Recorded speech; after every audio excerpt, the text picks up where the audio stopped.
Why? Sorry, I'm doing my vocal warm-ups. I was just wondering how long it would take to start. I was just feeling that. Brett, you quoted a moment ago, The Good Place.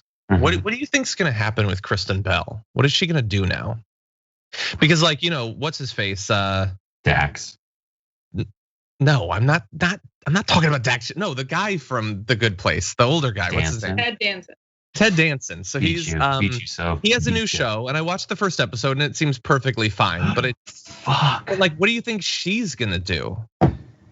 My stroopwafel. I can't answer this, John. My stroopwafel just fell into my coffee cup. I'll get you one. Oh my God, you violated the prime law of stroopwafel, is that it must perfectly match the size of the cup. And if it doesn't perfectly match, it should be bigger. Oh no, my Ritz cracker fell into my oversized coffee mug.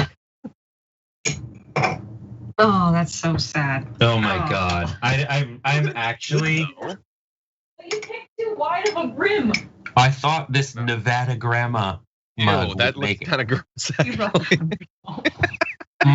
That is a very moist stroopwafel you've got there. Who cares? I need the calories. Well, John, I burn like a furnace. I burn hot. You burn hot? Does your engine burn clean? I don't think it does. Stroopwafel all clogging it up. Don't say clogging it up, John. That's disgusting. But yes, it clogs me up. I've been having some trouble in the morning, John. You know what I mean? Vis-a-vis cloggage. I really need to have coffee first.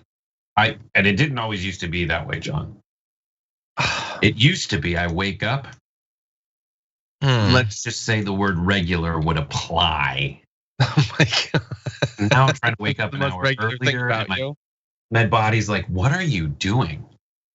You need to be on the toilet, but I'm not going to do anything with it. That's what my body tells me in the morning. When do you wake up, Brett? At 7. Okay. I had been when I worked on your show. I woke up at 5. Okay, well that's too much. I don't do that. Well, the show was an hour earlier then. That is true. Yeah, not a lot of people know that. And then we looked at each other and we're like, "What?" And I think it might have been you who had the idea. That was like, they were like, "We have to start our programming calendar at 9," and I think we just went, "Why?" And yeah, I think. What about 10? Why is there was like this really unquestioned assumption about what had to be. It worked though. We were very dedicated to the idea of being a morning show early on, but that didn't really hold. One of those morning shows, yeah. 12 and 1 are not that different on the East Coast. Yeah, exactly. And it's not like we were doing like cooking segments anyway. Those were the days before Sophie and Marissa, when it was pure. I know. God, I hope they're not. Sky was the limit. Now we get weighed down by these motivated, capable, independent thinking human beings. And I can't handle it. No one's asking me, Brett, what do I do? I hate them. Oh my God, there's some spam going on in the chat. That can't stand. We can't have that. Yeah. How long is that? Sorry. While I do enjoy it, we got a ban. There's a lot in that. Victoria, I'm gonna repeat 3 words. Okay, brain, cook it up. What do we got? What are our 3 words? I like the implication of consent, sort of in the spam. Oh, Jesus. So that's the kind of analysis you won't see on the Ben Shapiro show. No. 90 seconds. Okay. I just now decided. What? Go now then. No, it takes longer than 90 seconds. It takes like 4 or 5 minutes to really. What rockets were you talking about earlier? It's like a pellet gun. What? Gotta hide. I don't want to deal with it. There's a lot of clotted blood we're dealing with. 1 minute.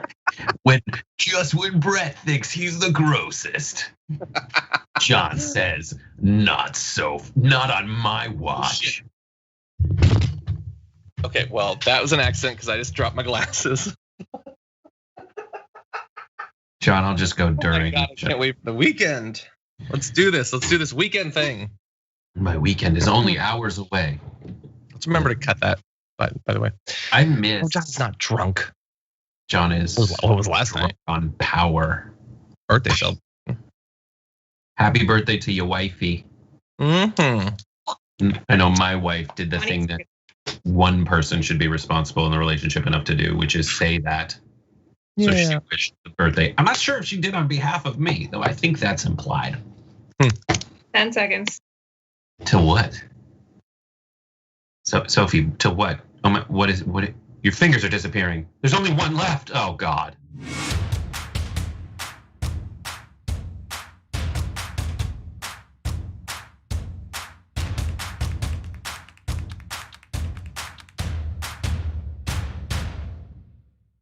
Hello, everyone, and welcome to the Damage Report. I'm John Iadarola. We're going to close things out right. A big Friday show, third day of the impeachment trial. It's going on right now, but don't pay attention to it, okay? If anything big happens, we'll keep you apprised because Bart's in the chat or Edwin will tell me or Craig will tell me. It'll be cool, don't worry about it. And in the meantime, we've got a lot to talk about, including what went down yesterday in the impeachment trial. Some big updates on the pandemic, not only the pandemic as it is, but the pandemic as it might have been, and a bunch of garbage people. So I'm very excited to see who my guest garbage person will be. I'm a little bit worried about one of the possibilities, but Brett Erlich, welcome all the same.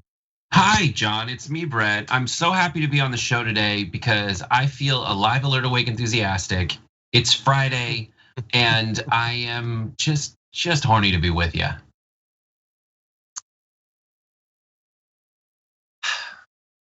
You know, I was gonna throw to this thing now, but now I'm worried about the trend that will start. What's going on Twitch soon, Brett? So Twitch this evening after at 6 p.m. Pacific, 9 p.m. Eastern. So this is not the graphic we're gonna throw to. We have Common Room tonight, and tonight's Common Room is myself, Norma, who makes the graphics, Tim, who runs all the people who make graphics and stuff. And then also the last person is someone that I'm really excited also to have on, Julie. Julie, who does the Instagram-y stuff and the PR stuff. And Julie's gonna be on there.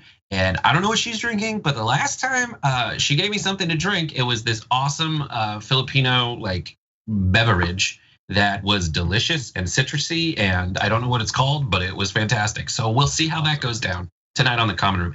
And then Sunday is Valentine's Day, and we at our household, the Brett and Brooke home, have a Valentine's Day Lonely Hearts mixer that we will be hosting at twitch.tv/TYT. This is the graphic where we will have fun, drinking, games, fun. We'll play Among Us, Jackbox, show up. If you ain't got nothing to do, just go to twitch.tv/TYT and we can play some games together. I'm gonna share, I frequently delete the like PR emails that I get because I'm on a list of people who work in news. But there is one thing that I do want to share with everyone that this is the first time I've really asked for more materials because they don't really have anything to do with the kind of news we cover typically, but this one does match, and I've asked for more materials. It's shibari tying up. It's this weird, kinky Japanese ritual of tying people up in very intricate knots, and we're gonna explore that. Oh God. So please join us. Are you gonna explain, are you gonna tell us the story of you getting your apparently full Maori tattoo? That you've got there. Yeah. That's definitely my torso, and that's definitely my wife's your torso. Yeah, that's me. That is you. That's you. That's how faces work. Faces are sharper than bodies. It's weird. I don't know why that is. Anyway, that sounds like fun, everybody. So twitch.tv/TYT is where you can watch all of that. You could also be watching us right now there. If you are, you know that you are. And also when I am on the Young Turks later on today, leading the first hour of the Power Panel, that will also be available at twitch.tv/TYT. So thank you, Brett. Now, We've got a lot we're going to be talking about through the course of today's show. Brett and I are going to do our best to move expeditiously through the topics because there's a good bit here. But you're definitely going to want to stay tuned till the end because that's when we're going to whip out the garbage can and feed it a little bit of trash. It's impeachment week, so you know there's some good stuff. But before all of that, please hit the like button, share the stream so the people know we're live, and we'll be responding to your comments as we go. And with that said, Brett, why don't we jump into this thing? Let's do it with the proper microphone activated. Thank you, chat. That does sound good. I like that. I didn't even notice. This is how engaged I am. Anyway, okay, let's move into this thing. How serious are Republicans taking these impeachment proceedings? Well, as the House Impeachment Managers presented their argument back on Wednesday, you had Senator Rand Paul doodling. Senator Josh Hawley put his feet up while reading briefs in the gallery. Senator Mike Braun appeared to struggle to stay awake. Senator Rick Scott appeared to study a map of Southeast Asia. That's the most fascinating one. There's some I really want to dig into that and find out what was going on. Is he just a lifelong learner? Is he plotting a trip? But anyway, Paul and Senator Limas refused to wear face masks because why not? They are Republicans. Several Republican senators were late to the proceedings or left for extended periods of time or chatted with each other during the arguments. Now, of course, in normal US criminal proceedings, jurors may be removed by the judge if they fall asleep, don't pay attention, or are late or absent, or actually participated in the crime that is being investigated.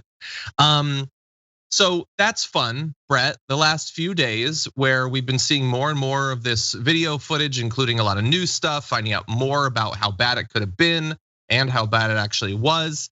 They have been pretty much checked out from the very beginning. And that isn't even actually the worst thing they've been doing. We'll turn to that in a moment. But what do you think about the Republican jurors in this trial?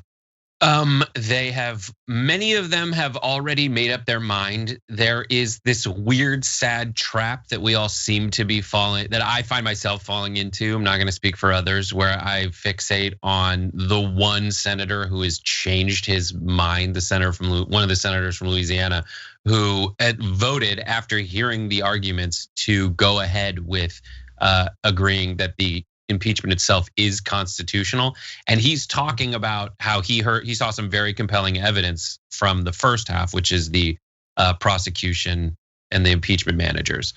Now, just to keep everyone updated on what's happening in that, in the impeachment case, now they're just going through tweets and showing that when the impeachment managers edited together videos showing what happened that day, that they edited out some things.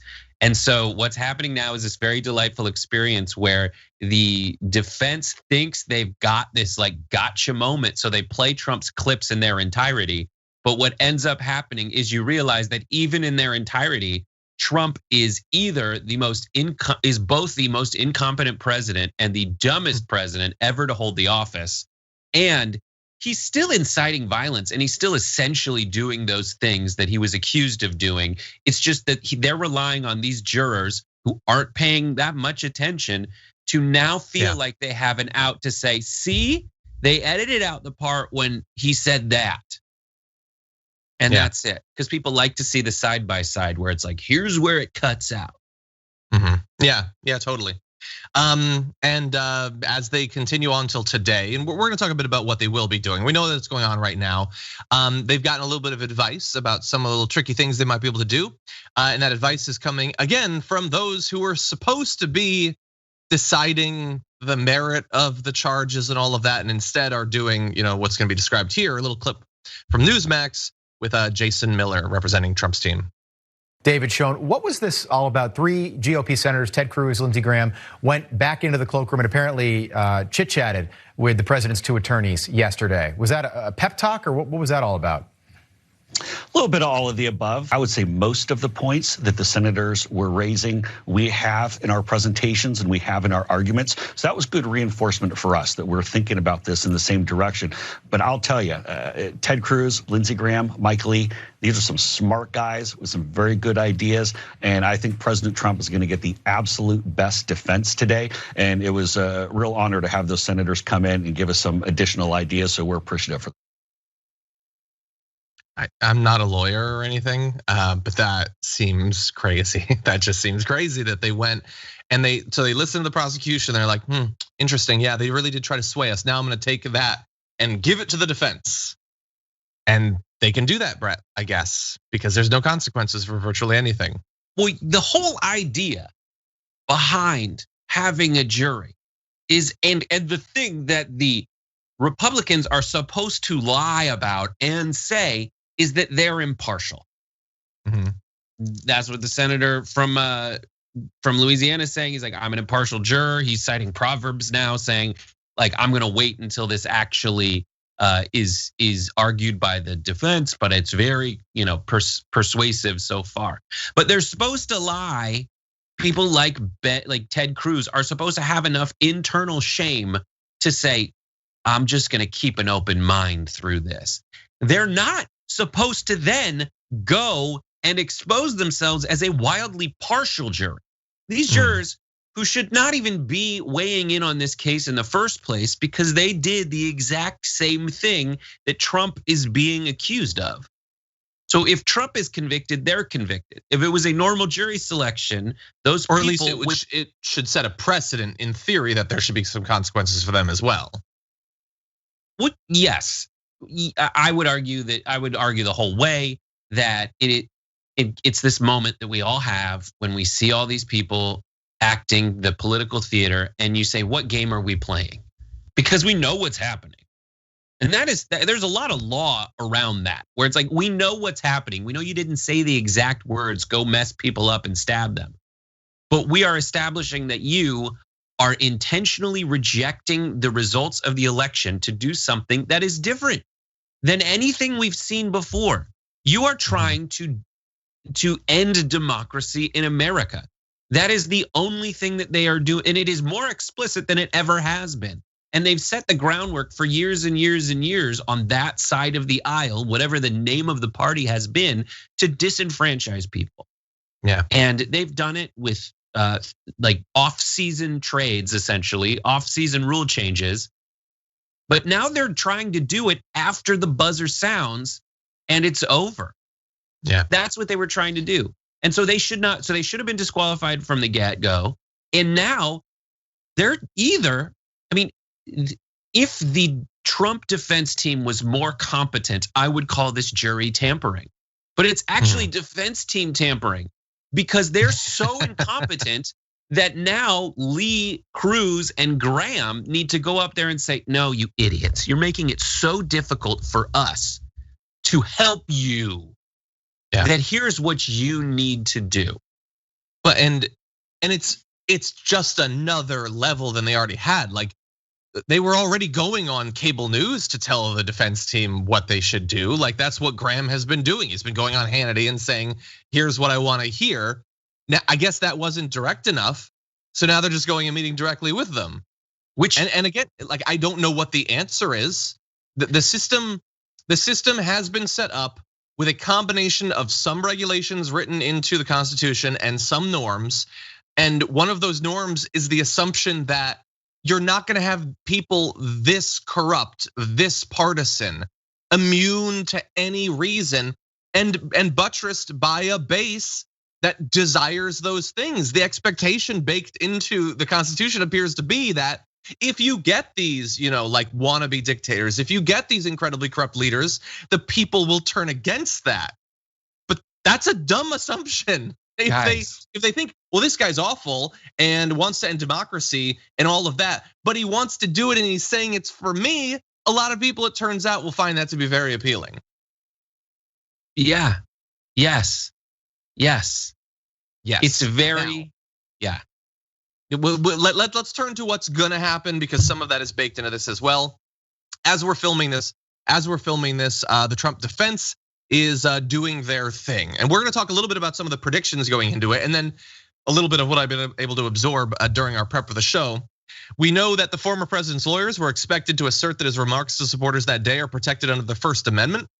An argument that the House managers sought to preemptively rebut as they addressed senators on Thursday, because obviously, like the idea that there's that you can't say things that will imminently lead to violence is the most obvious and well-established component of the First Amendment imaginable. But I guess we're gonna have to relitigate that. Mr. Trump's lawyers may also return to the matter of whether it's constitutional to hold the trial in the first place, which the Senate has already weighed in on. We've already had a vote and 6 Republicans joined the Democrats, but sure, spend a little bit of your limited time. And it's limited both initially, but it's gonna even be more limited by choice. So Mr. Trump's defense team has up to 16 hours over 2 days for oral arguments. But one of the lawyers says they may only use 3 to 4 hours. They might be done in like 2 hours. Once that's done, senators will have up to 4 hours to question both sides. I'm sure there's gonna be a lot of really serious, intellectually curious, incisive questions coming up, Brett. The fact that they are going to use 3 to 4 hours speaks to how much the fix is already in. It speaks to how little, and it reflects all the stuff that we've already talked about on the show, which was that the Republican senators aren't really paying attention. They have already made their political calculation as to whether it is okay for them to vote to convict Trump. And there's already been a lot of like field, hall passes handed out where folks can vote against the president because it takes 17 defectors to essentially convict. So it doesn't really matter. And they don't really have much to say. They are gonna go back to this First Amendment argument. It is kind of baked in to it is baked into their attempt to say, like, listen, we can say what we want to, Trump can say what he wants to say. But there's just something that's very shocking to me is when we think back on what was holding the democracy, the American democracy together, it was a decision made by Donald Trump that he probably wildly regrets. And if given the opportunity to remedy it in the future, will never make again. And it was to look around and be like, what establishment figure is crazy in all the ways I needed to be crazy, but establishment enough for me to kind of get the blessing that I'm not gonna get too crazy. And the answer was Mike Pence as vice president. And that was all that was really standing between us and all of this, right? Was Mike Pence was pretty crazy. I mean, crazy, like gay conversion therapy crazy, but not so crazy that he would like say, I'm gonna go along with Trump on this. And next time, if Trump is able to run again, willing to run again, hasn't died before that time from very, very natural causes that he is inflicting upon himself, especially now that I'm sure he's stress eating nonstop. But he will choose some lackey because he's proven he will choose some lackey. That's funny. He would choose some lackey who also will make the calculation that is being borne out right now, that the establishment of the party will go along with the winner, no matter what. And if the winner is Donald Trump, then they're gonna go along with it because the kind of thing that scared Nixon into resigning, which is the norms you were talking about earlier, the fact that like, listen, something's gonna happen. The senators looked around and were saying to themselves, listen, something's going to happen. Republicans, something is going to happen that's going to affect us negatively because people have shame and decency in their hearts. Yeah. Now the news cycle's so fast and it's so unmoored from every modicum of accountability that now the next time, unless we impeach him and don't let him go, and I know there's a backup move of the 14th Amendment, but essentially if this continues, then maybe he won't make that same mistake twice and we'll be back at this point, except there won't have been Mike Pence to say, no, I'm gonna certify these electoral results. Yeah, and the point overall about the danger, not of him running and winning, but of him running and losing and then doing again what he did here was made yesterday and is, I think, a very good one. And by the way, so some of the predictions about what the defense is going to be about are turning out to be true. A lot of people in the chat are correctly saying that it's just whataboutism. That's all that they're doing right now. They're trying to take any statement that they think is as bad and say, well, look, this other person said this thing in a totally different context. that didn't result in violence and wasn't part of a pattern of glorifying political violence, and saying that makes it all the same. And I think there's starting to be a reaction to this that I think more of us should think about. Not that there's going to be critical thought that's going to result in senators going one way or the other, but if there were, ask yourself, for instance, one of the things they're citing is other politicians who've said you have to get out there and fight, or it's time to fight, or using fight, or whatever. So what does the word fight mean? And I think context is probably pretty important here. So if it's 300 days until the election and you say you got to get out there and fight, you could conceivably be talking about virtually anything political, right? And like, we're still in the primaries. You could be fighting to choose the right candidate. You could be fighting to register voters, all of that. Even right up until the election, get out there and fight, have your voices be heard. You could give a little bit of money, you could drive people to the polls and all of that. But people are pointing out, on the morning of January 6th, what does fight mean? Because the election was months ago. All of your court cases have been going on for months and you've lost. The results are about to be certified. Your attempts to stop that from happening and send rival electors are already done. There is no place for random mobs of people at that point to do anything else that you would cloak under the guise of fighting politically. All there is a constitutionally mandated process ongoing a little bit of ways from your rally. So what other definition of fight is left other than go there, mob the building, and stop the count from happening? There's no voting to be done. There's no candidates to be chosen. There's no other demonstrations to be held. You had the demonstration. After that, what remains for fighting? And this is far more than they're gonna get into because they don't care. They're not trying to actually claim that other politicians are being irresponsible. And it's, again, like we've been saying all week, it seems so pointless because Ted Cruz he's not waiting for the right rhetorical flourish to sway him. But it is frustrating to see whataboutism once again rule the day. No, I think that's a weak argument. I think it depends on what your definition of is a weak argument, especially in terms of what Trump means by it. I think that's what it came off as to me. I think you might be saying like, I think the focus, and I also don't think that they're gonna get him on this. And I think that this general like get him on what? On him directly inciting violence. They're just not gonna get. You mean they're gonna quit him overall? Yeah. Yeah, and I don't think I agree. I don't think it's a strong argument. You just are not gonna get it. I think what the best chance is to appeal not to what Trump meant by it, but what a reasonable person would assume those people in that group would interpret from it, and the responsibility you bear as the president. Because like a minute and a half after saying we're gonna walk down, I'm gonna walk with you down and we're gonna fight, he says peacefully and patriotically. And that's what he thinks is his kind of get out of jail free card. And if the shoe were on the other foot and someone said, I want you to be peaceful, I would then have to go back, take a step. If it was some other group and some other person besides the president, who's responsible if it turns into violence? I would say, well, let's look at and this is what the impeachment managers have done. Let's look at the pattern over years and years. Yes. And it would take a total idiot. And Trump has tested the boundaries of that definition. But it would take a total idiot not to understand that by saying fight, even if they if QAnon and his entire group look at the subtext and he knows this and are looking for the deeper meaning and parsing how they can interpret it.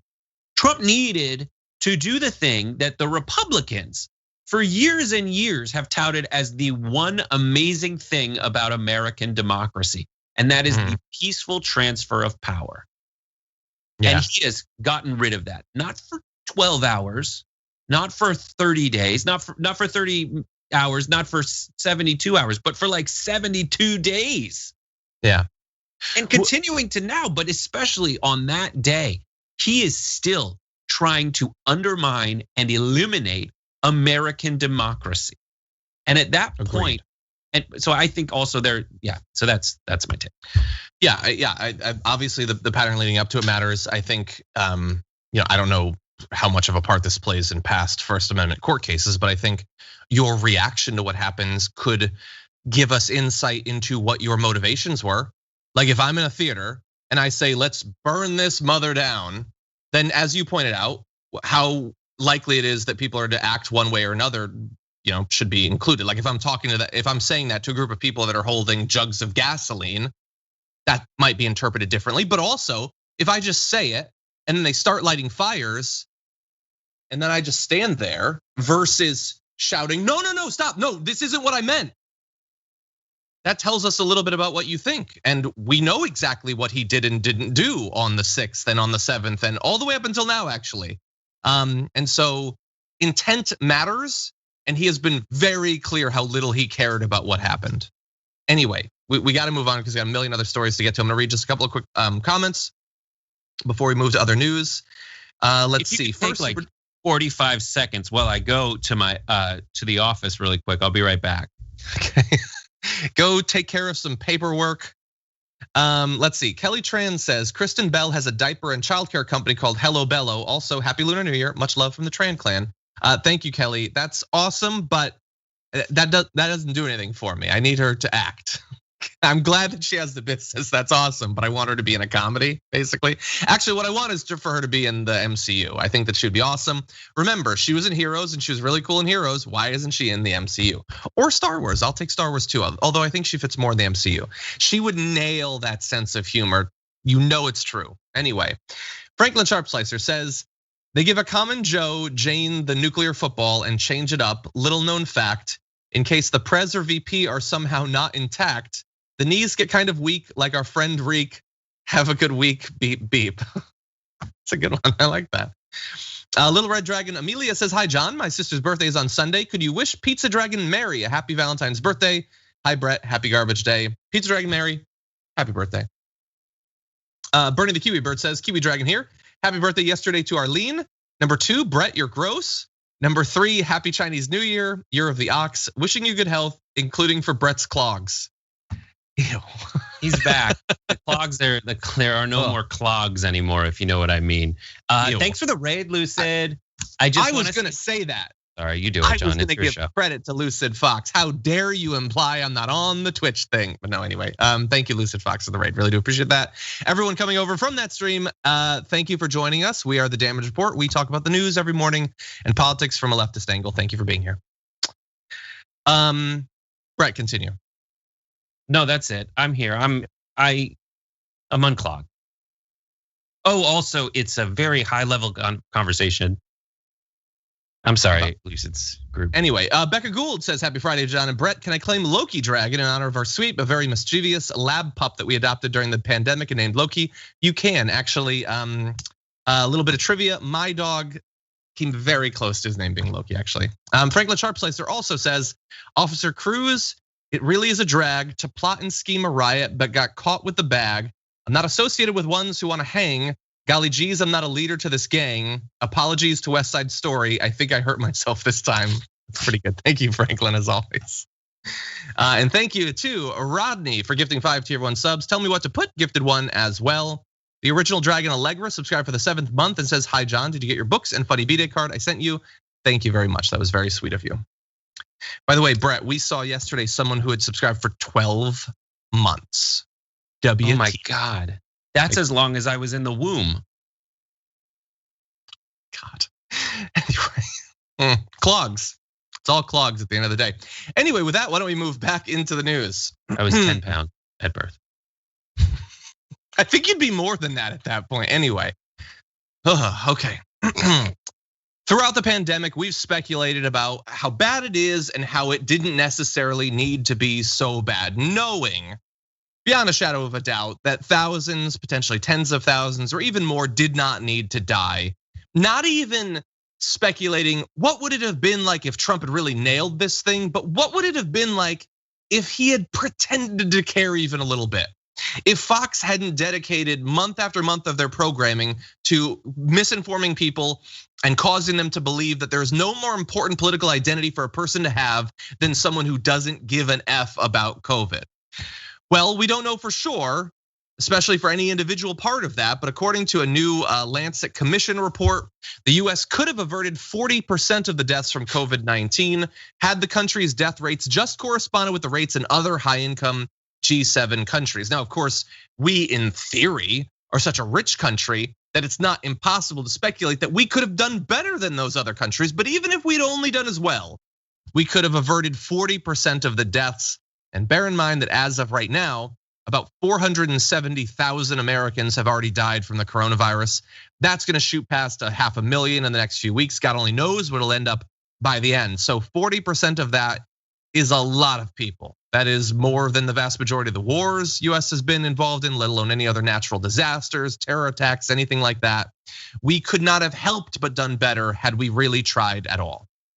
But no, John, you misunderstand the glory of the American healthcare system, which parallels the glory of the American dream itself, which is, yes, you may, first of all, construction. Yes, you may have the opportunity, you may have died because you were not wealthy, but had you been wealthy, you would have lived longer. And that's the American dream, that's the American healthcare system. The wealthy, you should be very happy because you live in a country where the wealthy can do that much better than you. Yeah. Because they can afford to. Yeah. We have the #1 healthcare system. Technically, for a few people, most need not apply. That's the thing. Like, sure, yeah. And by the way, some of those who were involved in this, I think, agree that this is, look, obviously the acute thing is Trump and not caring and right-wing media and all of that. But really, a lot about America really played into this. So Dr. Mary Bassett, director of Harvard University's FXB, Center for Health and Human Rights, said, the US has fared so badly with this pandemic, but the bungling can't be attributed only to Mr. Trump. It also has to do with these societal failures. That's not going to be solved by a vaccine. And those societal failures, there's a lot that goes into that about our healthcare system, the lack of both access and, more importantly, affordability. That is a situation that has been bad for a very long time. It was made worse under Trump. And if you go into the actual study, they show decrease in health insurance coverage rates amongst different groups like Latinos, Native Americans, Alaska Native people, dropping by multiple percentage points. That is millions of people who ended up not having insurance, who went into the Trump administration having it. But that number is as high as it is because we haven't fundamentally solved the problem of access to health insurance and healthcare. So look, there's a lot here. I mean, just US life expectancy overall is far worse than other countries. If you're interested in this, please go and see the actual study. But this really is an indictment, not just of the Trump administration, although that is in the pandemic the biggest single problem, but a lot of problems that will remain post-Trump, some of which there have been proposals that could potentially deal with it, but quite a few sort of structural elements of our society that are not truly being questioned by the new administration are unlikely to be solved, leaving us for the next pandemic in a sort of similar, although marginally better prepared, because I assume Biden will actually care whether these people live or die, which isn't something we can say about Trump. But that it's a lot, obviously, but it is important. We're talking about hundreds of thousands of lives on the line. And I would wager you do not need to have a pandemic to learn these lessons. And a lot of the solutions we could implement in order to improve the situation and have fixed this will be better for people when there's not a pandemic. And just so everyone knows, when you talk to your conservative friend who says like, listen, we are that country that makes the innovations. We are the country that has a capitalist intent behind our innovation strategy, and that is why we can soar higher for the highest people. They ignore that the lowest people are much lower here. And those, I mean, the vaccine's a German company. Like, there are other countries that are making these innovations. So that's a BS argument. And the one thing that will end the conversation altogether, full stop, is that in America, we spend twice as much per person on healthcare than those other countries, and we die sooner. Yep. So if So the capitalist argument is wrong that competition drives prices down. It costs twice as much to do this stuff here in America. So that is just profiteering because your health is an inelastic good. Just because the price goes up doesn't mean the demand goes down, because you're gonna die. And it artificially creates, and you wanna stay alive, it artificially creates higher stakes inelastic demand conditions, because rather than the alternative, which is a more preventive care focused situation in which you can just go to the doctor and get treatment when you're feeling a little sick. People avoid the doctor like not just the plague, but a financial plague, because it will ruin them. And they don't go until they're in a position where they are sick enough where they have to spend every dollar they have or will ever have through debt to stay alive. And it just is it's a worse system than the alternative.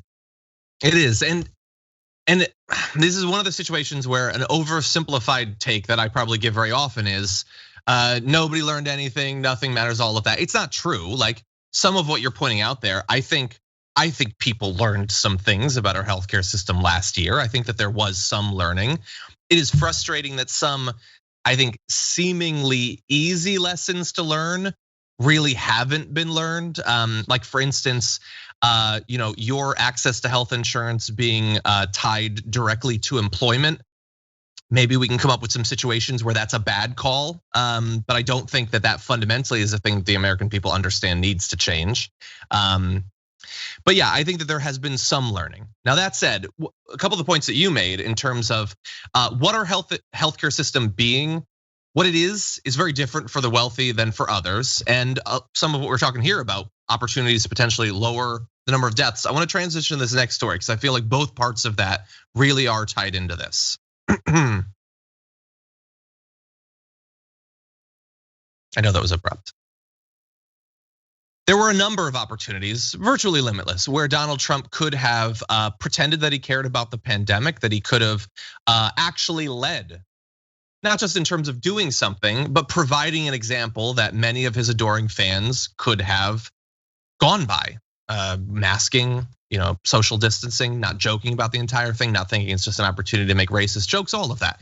But I think one of the most important opportunities, although late in the pandemic, was when he himself got sick with COVID. For many of us outsiders, it seemed like sort of karma finally hitting. It was the inevitable outcome of his, careless attitude towards the pandemic.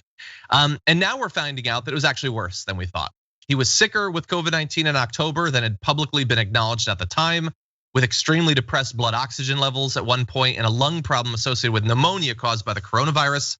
His prognosis became so worrisome before he was taken to Walter Reed that officials believed he would need to be put on a ventilator, which is obviously that is a terrible point in someone's battle with COVID. People familiar with his health said that he was found to have lung infiltrates, which occur when the lungs are inflamed and contain substances such as fluid or bacteria. Their presence, especially when a patient is exhibiting other symptoms, can be a sign of an acute case of the disease. Another bad sign was his blood oxygen level, which dipped into the 80s. The disease is considered severe when the blood oxygen level falls to the low 90s. Now, he was hit by this, and not like in a casual way. Like he was hit hard. And in theory, it was a chance for him to reevaluate the way he had been presenting himself with the disease, how serious it is. But he cared more about his public image, and that was what won out. The former president resisted being taken from the White House to Walter Reed, relenting when aides told him that he could walk out on his own or risk waiting until the US Secret Service was forced to carry him out if he got sicker. So he was willing to risk getting sicker until he was told, you'll look bad if that happens. And they lied about all of this, by the way. Throughout, they said that he was working hard, which isn't even true when he isn't sick. They tried to hide all of this throughout when it was an opportunity to show people how serious this is. This is a country that is filled with millions and millions of people who have a varying spectrum of the disease literally doesn't exist beliefs, to it's being trumped up and people have other stuff, but they're calling it COVID, or sure you can get it, but it's not that bad, it's just the flu. Him actually coming clean with the American people could have gotten through to some of those people, if anything was going to. And instead he chose to pretend that he's some sort of hero, that it wasn't really affecting him. It wouldn't change his behavior, nor should it change yours. We always say Republicans only learn when something hits them close to home. But he has proven that not even that is true for some Republicans. For him, even hitting inside of his own lungs wasn't enough for him to change his behavior. And there you're seeing what happened immediately after he left, that what seemed at the time to be a death gasp that he was letting out. Yeah, so it's so perfect, really, because Trump is that guy. Trump is that guy who only cares about appearances. He has the whole hair thing that is his defining characteristic. Every building he has to be gold plated. He started an airline where he bought really crappy planes but wanted gold toilets essentially in them, and that weighed down the planes so they were more at risk for crashing. And that same theme played out through this. And the idea that there was a worse alternative optics-wise than him slowly walking out of the White House, where they have a clinic, and being airlifted to Walter Reed Medical Center. The fact, I mean, we all kind of felt it. We're like, and we reported on it at the time on the Young Turks, which was basically to say, like, it is really bad. It is really bad, and we're all thinking, what if he dies? We wouldn't have thought that if it was like with Leahy. They were like, they took Leahy to the hospital, and then he was back on his feet in like a few days. But Trump 100% got airlifted to a private wing of the medical center. Yep.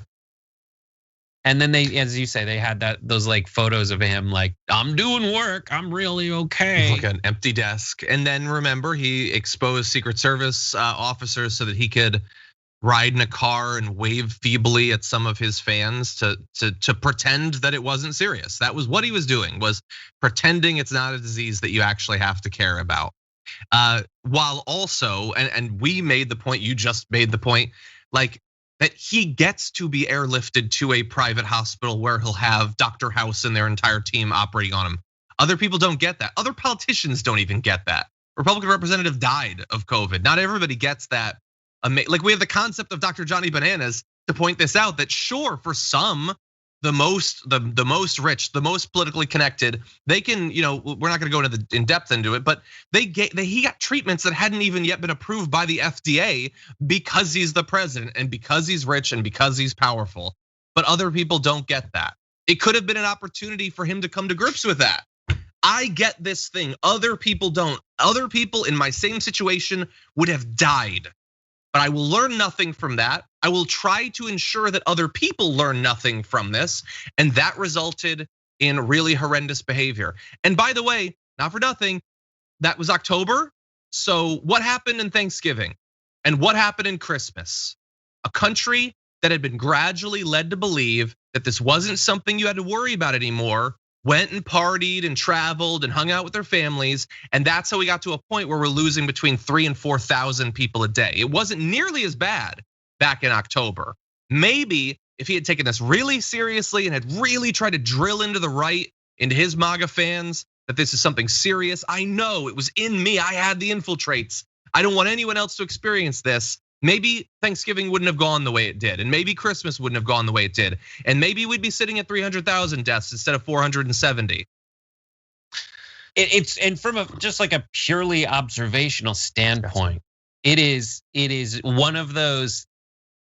So when you think about it from a philosophical standpoint, almost, he is an ego fundamentalist. Like that, he is a fundamentalist, and it's all about ego. And you always wondered, like. And there's a lot of presidents who folks have criticized because they didn't go hard enough in the paint for certain things. And Trump is that guy who never once really backed down, issued an apology, walked something back. And you wonder, what would that do to the country? And we watched it happen in the pre-COVID times. And the answer was, it just got louder and more people watched the news. But when a real crisis faced the country, it proved that we were right saying that folks kind of need to have some level of decency and some other priority besides themselves, something larger than themselves, some kind of prioritization of American values, democratic values, institutional values. And he just, in the time when it was challenged the most, he failed that challenge at every level, every step of the way. And he told people to inject themselves with bleach because he didn't care enough about anyone else to even moderately consider input from someone beside like the weird voice on his shoulder, essentially. Yeah. And we got to see that. And to our credit as a country, Americans said, we're not gonna give you the keys for another 4 years. That's true. Yeah, that's true. That's what we got. And almost certainly, like, if he, again, not if he had really nailed this thing, he'd done exactly what I would have wanted, but if he had pretended a little bit, if he had literally just said every once in a while, yeah, you should wear a mask, because it's a deadly disease, then he'd still be president. The Republicans would still have the Senate. No, I disagree. It did matter. You don't think that would have? He would have won, and I totally get your point, but so much of that ship had sailed. He already laid so much of the foundation, and along the way he did say stuff like "be peaceful." It was always too late. It was there's some bad people in that group, but he also said there are very fine people on both sides. Yeah, like he had already it's just a new brand of dog whistle that you can hear every tone. It's just that your brain can't handle hearing every tone, that we start tuning out some part of it. And I've used every metaphor along the way of it, just like your justice butthole that he keeps stretching out where you can't even feel when you're getting violated. The fart smell. You used a lot of metaphors. I would keep looking. Because anyone has got to be better than that. Yeah, we've gone nose blind. We've gone nose blind. Okay. I'm gonna read a few comments and then we're gonna move on to Dave Ramsey. I think we have time to do everything today. Yeah. I think that we probably do. Okay, let's see. Beta Ray Bob says, I think Kristen Bell would be great in an Orville spinoff show like DS9 from TNG. That'd probably be good too. But I think the MCU is where she belongs. I hope that her agent is fighting for that. Wait, Connor, the people while you were in the office, people were updating us on Kristen Bell's situation, and I said I think she should totally be in the MCU. I think that she would nail it. No? Yeah, no, she's great.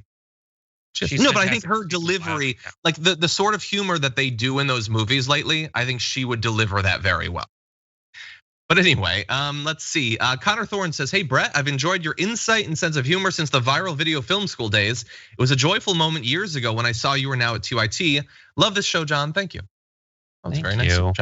You can still watch old viral video film schools at youtube.com/viralvideos. You can. Old Dirty Dragon says, I did not realize that Charlie Kelly had this many uncle lawyers. I cannot wait to see who gives the closing arguments. Mac's dad, maybe? We'll see. Okay. Joe Walter says, John and Brett, your discussion of the contextual definition of fight on January 6th is more cogent than the one presented by the House impeachment managers. Maybe. There's still time today. We'll see. Grit and Glitter Gamer Babe says, try living with a chronic condition and having to go to the doctor every 3 months for checkups and then having to go in between when you didn't feel well. The bills never get paid. Yeah, another way that our current system leaves people behind. Thank you for that and sorry for what you're going through. Sean Flanagan says, Trump's legal team can go up there sounding like Charlie Brown's teacher and the prosecutors can give the you can't handle the truth speech and Trump and his conspirators will still walk away. Yeah, honestly, like it would be more entertaining if they just got that. Like they're sort of like kind of pretending to try. It might be more entertaining if they were just honest and didn't. Marie G says, joined on day 1. Hello, Dragon Daddy-O. Thanks for the bouts of sanity. Thank you for that. Over on Twitch, Diego at Weston subscribed for the 3rd month and says, love you guys. Big Leb subscribed for the 5th month and says, greetings from Germany. Keep up the good work. Thank you, Germany. Brett and I have actually been to Germany and together. Yes, through Germany. We went to that tourist destination, Hanover. The kind of place where as you're flying there, the flight attendants ask, so where are you going from Hanover? And you say Hanover, and they go, why? We had a reason. But anyway, and then we went to Amsterdam, thank God. TIE Fighter subscribed for the 6th month and says, John, tell my sister to watch more TYT. TIE Fighter sister, what the hell? Watch more TYT. Cherish Goo subscribed for the 2nd month and says, Morning Dragons. Welcome back, thank you. Jess Friggin Ortega says, is Brett ever going to do TikTok? I'd figure with all the stuff you can do, he'd be all over that, LMAO. Yeah, that's a good point. Like little mini viral video film school, like quick hits on TikTok. That seems like a natural.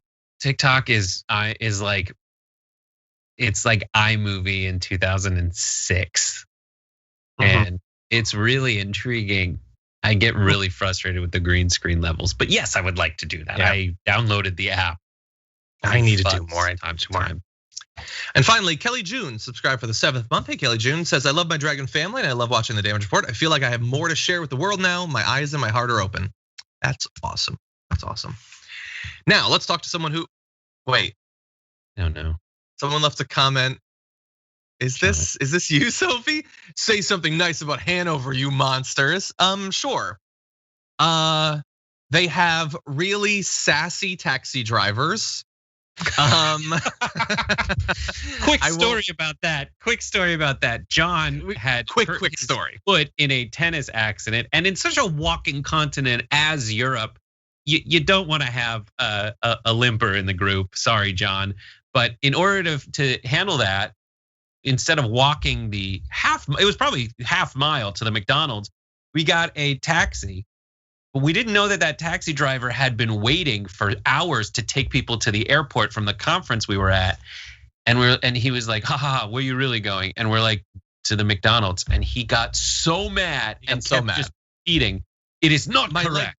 My leg was injured. And by the way, it was not a line to go to the airport. It was a line for taxis. Now I understand he had higher aspirations than McDonald's, but I don't know, anyway, so that's the nice thing I have to say about Hanover. No, they had a good, we went to a good escape room, which I got locked in it. We got locked in a room in an escape room that they had to come in and help us out. And it looked definitely like the sort of room that people have died in. I'll just say that. It was different than American escape rooms. This is the nicest stuff I have to say about it.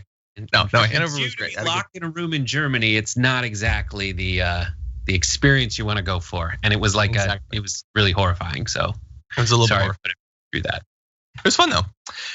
Okay, now with that, let's jump into this next story. We don't know exactly yet what the stimulus bill is going to look like in terms of the checks, raising the minimum wage and all of that. But we do have aspirations, we have hopes, things for, even beyond it. Things like canceling student loan debt and all of that. This is a national conversation that is going on right now. And so on the right, what is their contribution? Well, I believe it was Fox and Friends had Dave Ramsey on, the money guy. And here is what he had to say about canceling student loan debt. Well, to start with, we need to understand we got $1.7 trillion in student loan debt. 192 billion out of that, not so much. Let's do some ratios, folks. If we're going to do math, we probably ought to play math. Now, on top of that, when you dig into it, the whole idea that student loans being forgiven is going to stimulate the economy, that assumes that people were getting ready to pay them off this year and instead would use that same $40,000 that they were getting ready to pay off their student loan and stimulate the economy with it. Again, that's economic hogwash. It's smoke and mirrors. It's simply not going to happen. This guy has written books and things. He's the money guy. And I don't know anything, but I know that that's wrong in multiple different ways. Brett, first your thoughts. It's like you just said that there's a lot of people that are gonna be, you're complaining that it's going to affect things negatively, right? He's basically saying we don't need this, it's part of a problem. And then saying that there's no benefit and there's no benefit to doing it. Well, then do it. Do it. If it's inconsequential by your definition, let's try it. Because I hate to tell Dave Ramsey, who I do like watching. He is a fun guy to watch, or has been in the past. He's just kind of a personality. But let's see what happens when people don't have to pay back that money. Because the $40,000 debt, eliminating that much from their outstanding debt will also reduce their monthly payments. It'll and a lot of the times having that much in your overall debt, as Skip tells me, the director, if I didn't have student debt, I'd immediately buy a car. Like having that much that's another like basic fundamental economic thing for people in their everyday lives. If they have a large amount of debt, they're always paying interest on it. And that's the problem. There are people who complain about having this much student loan debt and they've been paying it for 15 years and the principal still hasn't gone down. Or it's gone up. Or it's gone up, right? The amount has gone up, yeah, exactly. It's, first of all, the idea that it's dumb to propose canceling some of the debt because there's more debt than that, when he knows full well this is the portion of the debt that he can unilaterally cancel because it's the federally backed kind, not the private kind.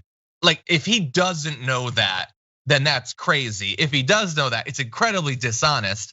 And that is like saying, well, that's only a little bit of the overall debt, is in theory an inroads to a conversation about eventually canceling all debt, not to close the door on canceling any of it. And that aside, it's hogwash to believe that people would take that $40,000 and instead use it to stimulate the economy. What could you possibly surmise they would do with that money that is likely to happen and that would not stimulate the economy? Honestly, anyone in the chat right now, anyone who's got student loan debt, if it suddenly vanished and instead of the $200, $500, $1,000, more than $1,000 every month that you have to spend on that, what are you stuffing your mattress with the cash?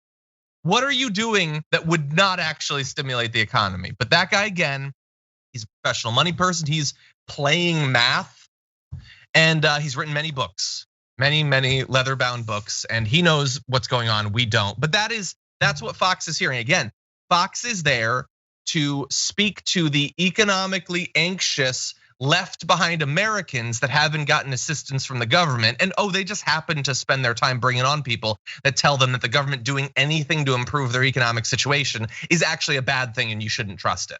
Yeah, so stupid. That is how right-wing populism works. Come in for the immigration demonization and stay for more of that, actually. That's all that they've got, actually. Now, we got more Dave Ramsey. Here he is. Dave, I just think there's a moral hazard doing this. You're young, absolutely. You signed a financial contract. You have an obligation to pay that money back. Absolutely. Well, listen, there's some situations where folks are hurting and this thing has it's gotten completely out of hand. Yeah. I mean, there are people's lives who have been destroyed by this program. Somebody needs some relief somewhere. I'm fine with that. But this has nothing to do with really helping people. This is a political gimme by progressives. None of that makes any sense. None of that makes any sense. So it's a moral hazard because you signed on to it, so you have to pay it. Okay, should they have had to sign on to it, to something that fundamentally could crush them in debt for the rest of their life? And by the way, what if they hadn't signed on to it? What would have happened? No. They couldn't have gone to school. And the Fox host is saying he is perfectly fine with not helping out people who signed it and leaving us with a country full of people that, if they're not born into wealth, if they're not a Swanson heir, well then screw you. You don't get to go to college. And if you do, we're never gonna help you. And if you're crushed for the rest of your life, hey buddy, you signed on to it. You signed on to an incredibly unfair system. The moral hazard is creating this whole cycle in the first place, where you give you mandate essentially, just de facto, there's a mandate that you need to have a college education. A high school diploma isn't enough anymore. And then you get people these student loans, which are either federally backed or private. Either way, it essentially increases the number of people who have access to money to do what? To give it to schools. Those schools run up their tuition because now there is money coming in. So the moral hazard is the growing cost of undergraduate and graduate education in the country. And that's something that we need to fix. And that's why folks are eyeing free college, not free college, but tax funded college for 2-year education, 2-year junior college education, and maybe 4-year college education in certain places. But that's the moral problem with it. That's what's so frustrating about what he's saying. Yeah, and then for Dave Ramsey to end by saying, people's lives have been ruined by this program that the Fox host is totally defending and thinks shouldn't be changed. And they really do need help, but not like this. Well, it's just a political thing. But then what? Then what are you proposing? You say they have to be helped. They're being victimized by the program. This would help them, but suspiciously you're not interested. And why not? Because it's just political. Well, it is a political program. That is what we're talking about here. It's gonna be political. He can't come up with an actual reason. It's like, what a great scam. I really think people should need to be helped, but not in any of those ways that group is proposing. I'm with the people who propose doing literally nothing. It's like, you can say you want help, but there's no evidence that that's actually true. And then it's worth saying that this whole argument that y'all signed on to a contract, and if it bankrupts you, it bankrupts you. Well, what happened to the big banks in the 2008 crisis? They got bailed out. So why don't we bail out the American people who, I hate to break it to Dave Ramsey, when they have money in their pocket, they'll spend it on the stuff that they're not buying right now because they can't afford it. Like food, like medicine. Perhaps rent. And like Red Artifact says in the Twitch chat, and by the way, if you avoid the moral hazard by not signing that and not going to college, what is Fox gonna say about you later on when you are suffering, when you can't get ahead? Right. You should have tried harder. You should lift yourself up, go to college, get an education. And that's it. It's all that they want to have it. They want to have it always at all times. It's like the folks who raided the Capitol who are conservatives and they say, listen, it's all about, if you ask them every other day of the week, what is it about? Oh, it's all about taking personal responsibility for your actions. And the people who don't do that are letting us down, those collective handout takers.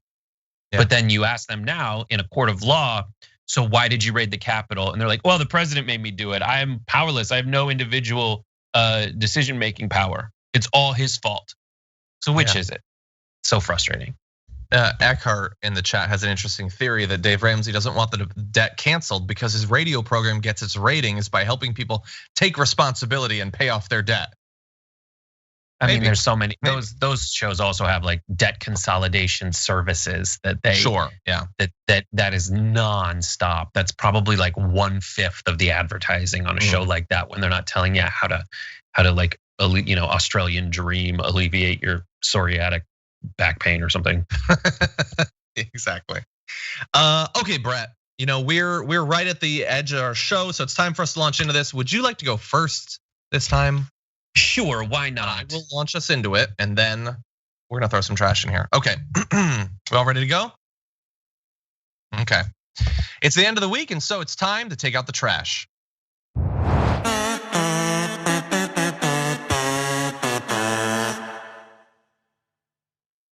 Okay, Brett, we've got our garbage can here. Who's going in it this week? My garbage person. I didn't want to do this.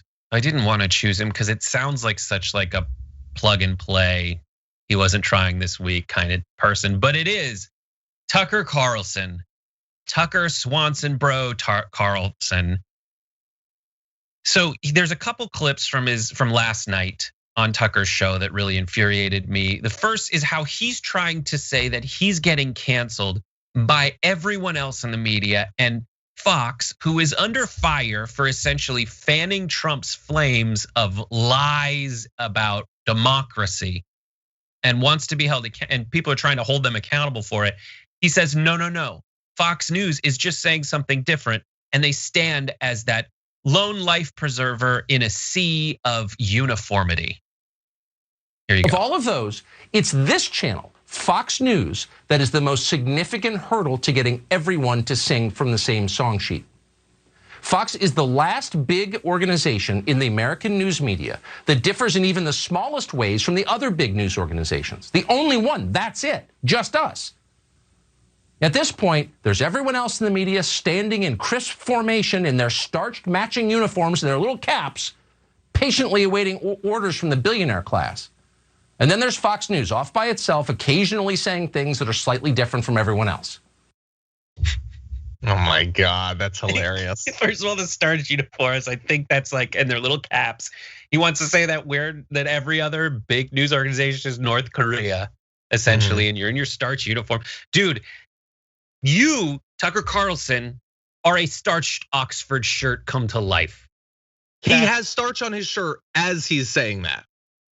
And like, dude, I hate to tell you, but you look, and earlier he talks about like, I think Anna Navarro and the arguments that she memorized at Dartmouth. Like, dude, you are a cartoon drawing of Ivy League elitism, period. That you're a floppy haired, pleated pant. That's what you are. And then the idea that it's like, oh, we're different, so we're better. No. Poison food is different from non-poison food. Poison food is not better. So when he says we say something different than everyone else, that's not enough to say that you have some kind of superiority. Because what you're saying is a bunch of lies. The lies about, and he's talking about other people in the media who want to hold Fox News accountable for spreading election lies, specifically about Smartmatic and Dominion voting systems. And what the different thing that he's so proud that Fox News is saying really is essentially made up nonsense that they didn't counteract by providing all the information that was available to everyone else.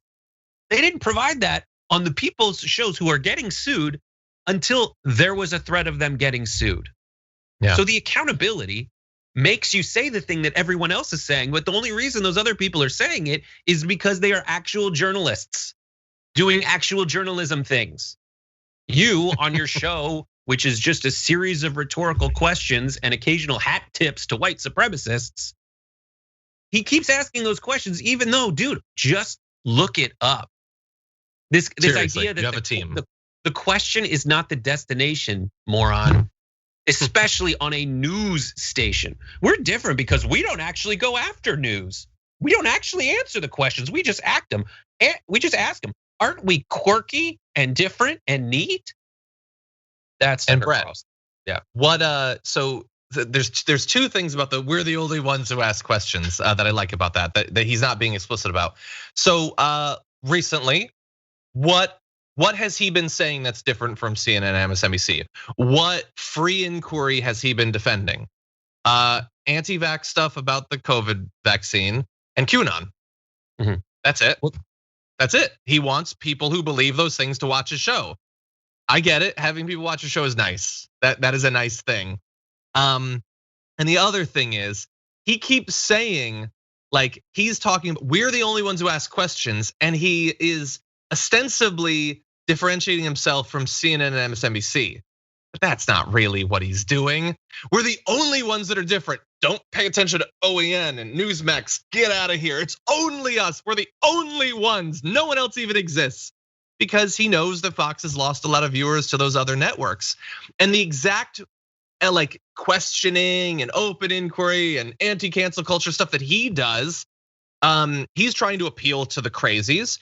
And he's scared because OAN and Newsmax do a better job of trying to appeal to the crazies because they're crazier, because they don't have the sponsors and stuff like that they worry about losing necessarily. So he's like trying to say that he's a bulwark against the mainstream media, but what he's really doing is protecting his ass. He's worried about other right-wing crazies taking his audience. And the evidence is in there because he used the word big. We're the only big news company doing it. So that's borne out even more by that. And I'm glad you bring up this weird thing he's doing where he's essentially promoting his show and giving people whom he talks to like their children the kind of information you would give to children to get them to watch you say it over and over again every night.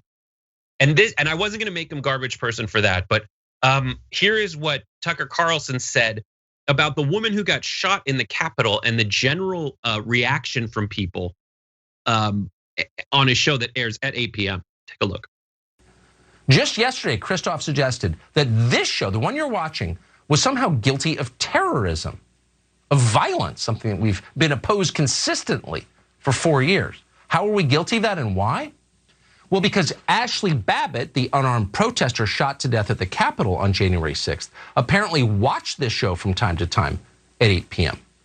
Now, keep in mind that Ashley Babbitt is dead. she paid quite a price for trying to enter the speaker's lobby without permission, and no one mourned her. What kind of country is it, by the way? And we're saying this as a show that was against what they did on January 6th from the second they did it. But what kind of country is it where nobody says, whoa, wait, that's kind of sad. They shot an unarmed woman? Is that really a death penalty offense? How hard-hearted are we that no one can even acknowledge that's sad, which it is? No, but she was just sad. Yeah. She was just trying to get in without permission. That is an amazing feat of sort of technically describing something, but really missing all of the points of it. And I've mentioned on your show why it's sad that she got caught, that she got shot. Course. Because she shouldn't have been there. She shouldn't have been deceived by people like Tucker Carlson and believing insane things. That is very sad. 100% right. And the only other thing I'll add is the extra layer that is the reason I said out loud, oh, he's my garbage person, it's Tucker Carlson, is because he's pretending that he's saying we should be sad for her. The night before on his show, he is trying to excuse Derek Chauvin's behavior of kneeling on George Floyd's neck for 8 minutes. And not saying it's sad, saying, no, that guy does drugs. You shouldn't feel bad for him. He refers to her as a killed unarmed person, to Ashley Babbitt or whatever her name was. What about all the other unarmed people who have been shot, killed, murdered by police? He wants you to not think that that's sad at all. Nope. And if he does, it's just in passing so he can make his way more insidious rhetorical point. He says, oh, it's sad, but let me tell you why you shouldn't care. And that's what makes him a garbage person. Exactly. Now, for my garbage person of the week, I have one. And this is about this individual, but it is about this trend. It's something we've been expecting and now it's happening. These are the people who were perfectly happy to stand by for 4 to 5 years and let Trump do whatever he wanted. But now, wait, I also want to be able to do stuff. So would you guys like to pretend that I actually stood up to him and that I'm different from him? And that is for today, Nikki Haley. So she is gonna go in the garbage and then I'm gonna explain. She is the subject of this big article, this thing in Politico, where she is getting some credit for saying, we need to acknowledge he let us down, talking about Trump.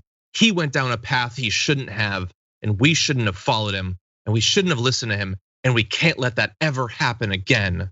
I am very opposed to the things that he's done. And in that quote, you might think that, but almost everything else, and I'm not just talking about everything else about her time under Trump, never questioning him, all of that. Everything else, even in the interview in Politico, does not buttress any kind of point that she actually disagrees with Trump or is willing to be directly critical of him. She talked to him after the election a number of times while he started to, like spread all these insane conspiracy theories about the vote. He got people whipped into a frenzy, making death threats against pretty much everyone. He tried to overthrow the vote. She talked to him multiple times. And she would just say that like he honestly believes it. He really does think that he lost legitimately. When he was talking about that, I didn't address it. Like she didn't actually ever, in her own words now, try to convince Trump to not overthrow democracy or to not do all of these things. This isn't like 3 years ago. This is just a month or two ago. She still was just passively listening to Trump. And she's like, Tim Alberta's the reporter for Politico. He keeps asking her, but like, it's not true. The things he was saying weren't true. We knew that it wasn't true. He was lying to all these people. In her defense repeatedly, and you can go and read it. It's freely available on the internet right now, was just, he really believed it. He honestly believed it. He's being true when he says that he believes this, even though she knows that it's not true. Now, she also thinks that we need to move past Trump, but is she gonna be a part of that process? Well, with regard to the impeachment, she'd said, I don't even think there's a basis for impeachment. Now they're gonna turn around and bring about impeachment, yet they say they're for unity. I mean, at some point, give the man a break. Move on. Now that was a few weeks ago. Give the man a break, move on.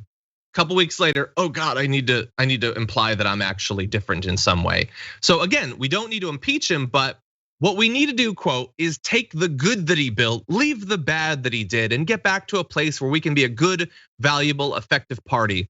But at the same time, it's bigger than the party. I hope our country can come together and figure out how we pull this back. Okay, so how do we do that?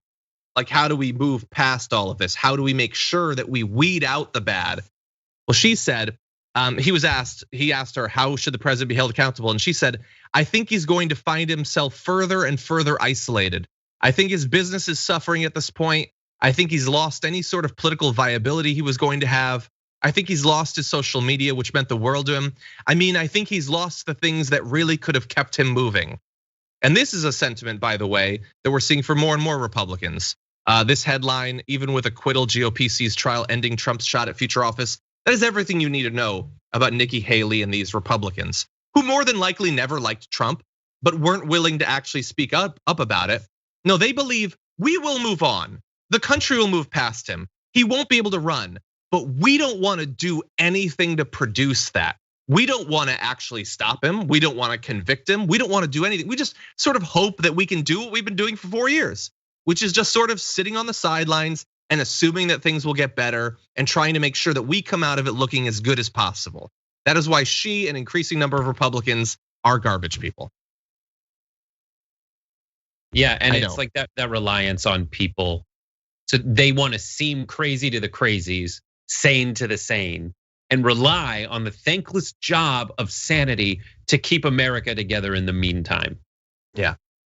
Ugh. Now, the community garbage person of the week, number 5 this week. Thank you to the 10,000 of you who voted on our community page. At 6% of the vote, we have Newsmax host for lying about the number of deaths on January 6th. That is Greg Kelly, who said only 1 person died. Let's see, in number 4, with 13% of the vote, we have Matt Gaetz for his creepy Marjorie Green cigarette comment. That was a weird one. Go take a look at last week's garbage person if you want to see that. Let's see, then we have at 18% of the vote, Rand Paul for doodling during the impeachment hearings.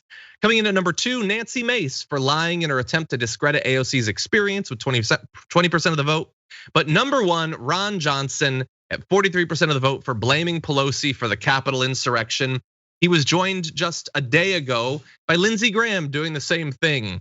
We think nothing bad happened at the Capitol, but if it did, probably Nancy Pelosi is responsible for it. So thank you to the community for voting. Ron Johnson is this week's community garbage person. And Brett, thank you for joining us on this episode. Very excited to join you in our production meeting in just a couple of minutes. Thank you as always. Thank you. Bye. Bye. And everybody, we're apparently very over, so thank you for joining us today. I'm gonna be leading the first hour of the Power Panel with Cenk Uygur and a guest later on today, so definitely stay tuned for that. And until then, stay safe out there, stay sane out there, and we'll see you soon.